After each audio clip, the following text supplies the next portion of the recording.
નમસ્કાર દર્શક મિત્રો, આજના વિડીયોમાં આપણે વાત કરવાના છીએ કમ્પ્યુટરના અતિ મહત્ત્વના ખૂબ જ ઉપયોગી એવા પ્રશ્નો જે અગાઉની પરીક્ષામાં પણ પૂછાયેલા છે અને હવેની પરીક્ષામાં પણ પૂછાવાની ખૂબ શક્યતા છે.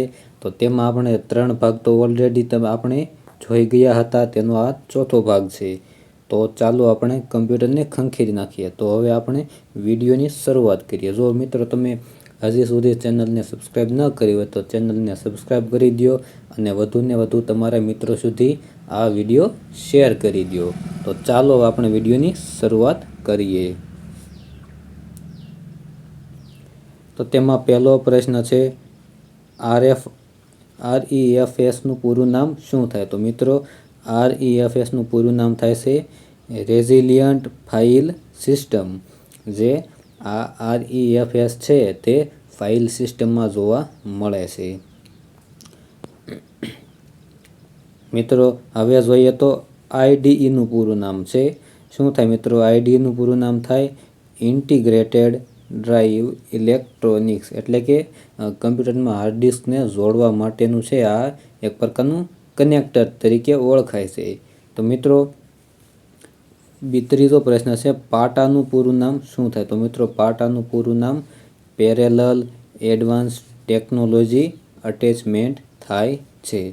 ત્યારબાદ પ્રશ્નની વાત કરીએ તો SCSIનું પૂરું નામ શું થાય? મિત્રો SCSIનું પૂરું નામ થાય છે સ્મોલ કમ્પ્યુટર સિસ્ટમ ઇન્ટરફેસ. આ તેનું પૂરું નામ થાય છે. મિત્રો આ હતા ઉપરના 4 પ્રશ્નના પૂરા નામ.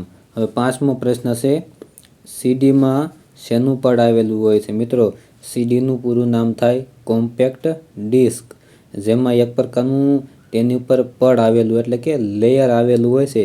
તે મિત્રો શેનું આવેલું હોય છે? તો મિત્રો તે પડ છે તે પોલીકાર્બોનેટનું આવેલું હોય છે. જોઈએ નેક્સ્ટ. CDની સ્ટોરેજ કેપેસિટી કેટલી હોય છે? મિત્રો આપણે આગળના જ ક્વેશ્ચનમાં જોઈ ગયા કે CD ઉપર પોલીકાર્બોનેટનું પડ આવેલું હોય છે. હવે તેની આપણને સ્ટોરેજ કેપેસિટી પૂછી છે કે કેટલી હોય છે? તો મિત્રો CDની સ્ટોરેજ કેપેસિટી છે તે 700 MB સુધીની હોય છે. ત્યારબાદ વાત કરીએ તો આગળ હવે ટ્રેક્સ અને સેક્ટરનો સંબંધ કોની સાથે રહેલો છે? તો મિત્રો ટ્રેક્સ અને સેક્ટરનો સંબંધ છે તે HDD એટલે કે હાર્ડ ડિસ્ક ડ્રાઇવ સાથે રહેલો છે.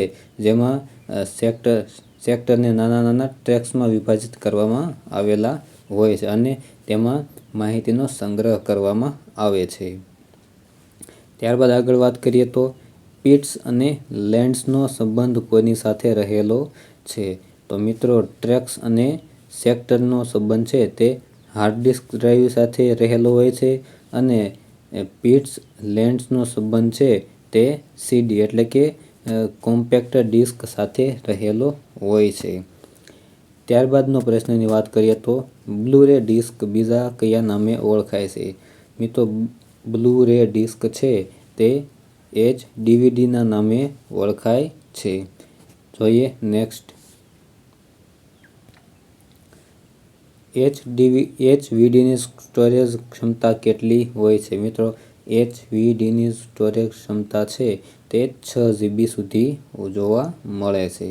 ત્યારબાદ છે, લિનક્સની સ્થાપના કોણે કરેલી હતી? તો મિત્રો લિનક્સની સ્થાપના છે તે લિનક્સ ટોરવાલ્ડ્સ નામનો જે વ્યક્તિ હતો, વૈજ્ઞાનિક, તેણે કરેલી હતી. અને મિત્રો લિનક્સ છે તે એક પ્રકારનું ઓપરેટિંગ સિસ્ટમ છે.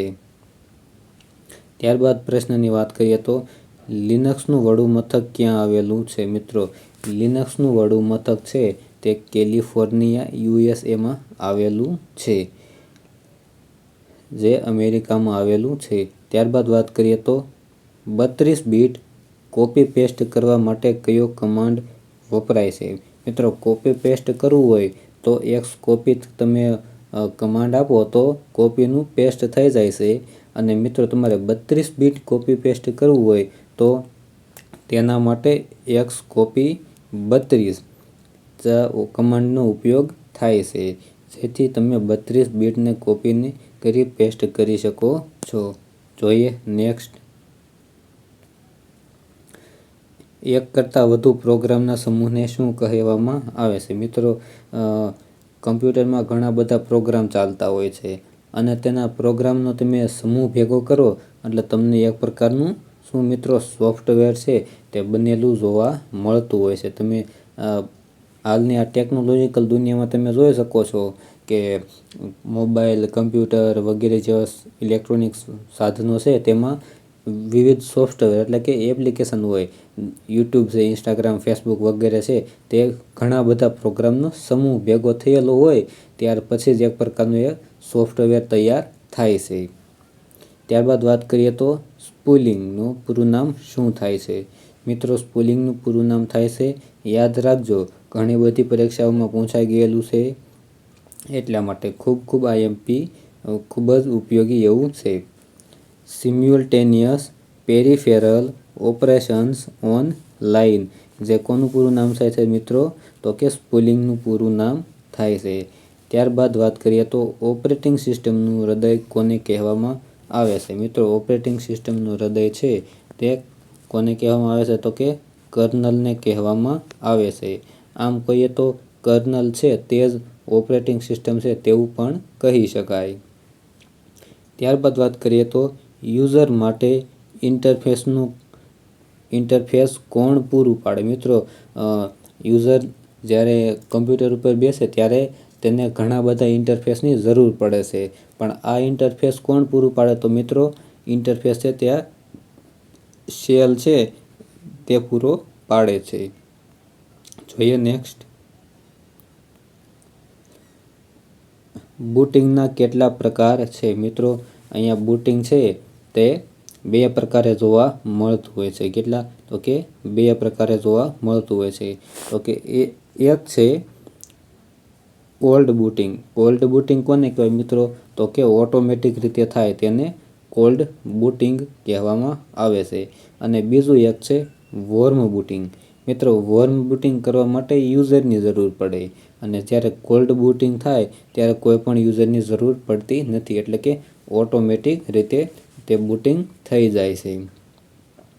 ત્યારબાદ છે WMDTનું પૂરું નામ શું છે? મિત્રો, WMDTનું પૂરું નામ વિન્ડોઝ મેમરી ડાયગ્નોસ્ટિક ટૂલ્સ જે WMDTનું પૂરું નામ થાય છે.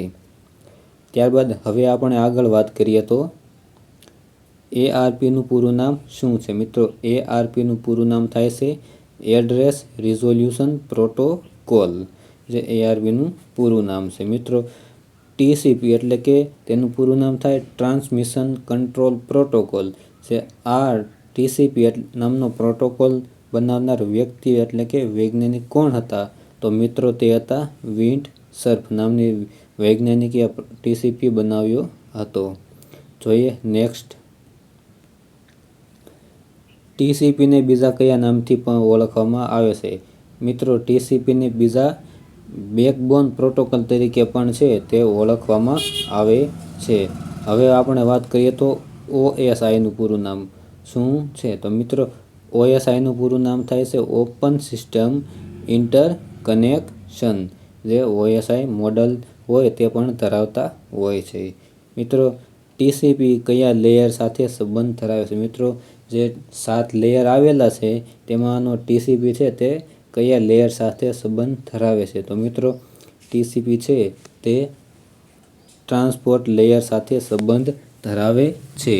હવે આપણે વાત કરીએ તો ગેટવે પ્રોટોકોલ કયા નામે ઓળખાય છે? તો મિત્રો, ગેટવે પ્રોટોકોલ છે તે પ્રોટોકોલ કન્વર્ટર તરીકે પણ ઓળખાય છે. તો મિત્રો, આ હતા આપણા કમ્પ્યુટરને લગતા પ્રશ્નો જે તમારે આવનારી પરીક્ષાઓમાં ખૂબ જ ઉપયોગી નીવડશે. જો તમને વિડીયો પસંદ આવ્યો હોય તો ચેનલને સબસ્ક્રાઈબ કરો અને લાઈક કરવાનું, શેર કરવાનું ભૂલતા નહીં.